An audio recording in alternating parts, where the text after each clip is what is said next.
بوشعيب الدرقاوي واحد من الأسماء التي تتألق في صمت، نموذج للبطل المثابر الذي تحدى الظروف وصنع لنفسه فضاء بين المتوجين. حاصلة جد إيجابية في مشوار بوشعيب جعلته يرتقي إلى مصاف الممارسين الأكثر تتويجا في رياضة الكيك بوكسينغ، التاي بوكسينغ والصفاد والمواي تاي. 9 ألقاب على مستوى بطولة المغرب، 9 مرات وصيف البطل و7 نحاسيات، حاصلة توضح المستوى المتميز لهذا الممارس. الحمد لله حققت عدة إنجازات في أوزان في أوزان كثيرة، والحمد لله في جميع الرياضات اللي كاينة في هذه الجامعة ديالنا ديال الكيك بوكسين طاي بوكسين.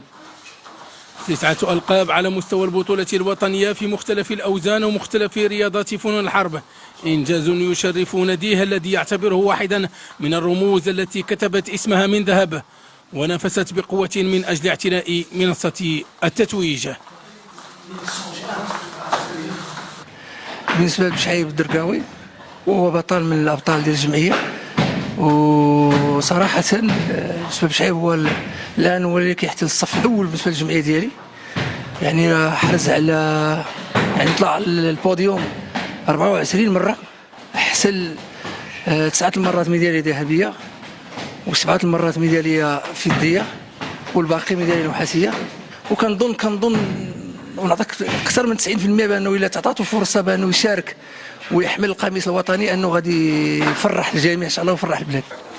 الوجه الرياضي المتألق يخفي معاناة يومية من أجل البحث عن لقمة العيش. يوميا وابتداء من الساعة 4 صباحا ينتقل بوشعيب الدرقاوي بين الأسواق الأسبوعية التي اعتاد التردد عليها لتوفير العيش له ولعائلته، وأيضا توفير مصاريف تنقل ومصاريف أخرى للاستعداد لمختلف التظاهرات. وخسرت فلوس على راسي بزاف وما كاينش نتيجه. دابا انا النتيجه ديالي كنبيع جابي في السوق، نهار كنبيع نهار نصور 70 درهم، نهار ما نصورهاش.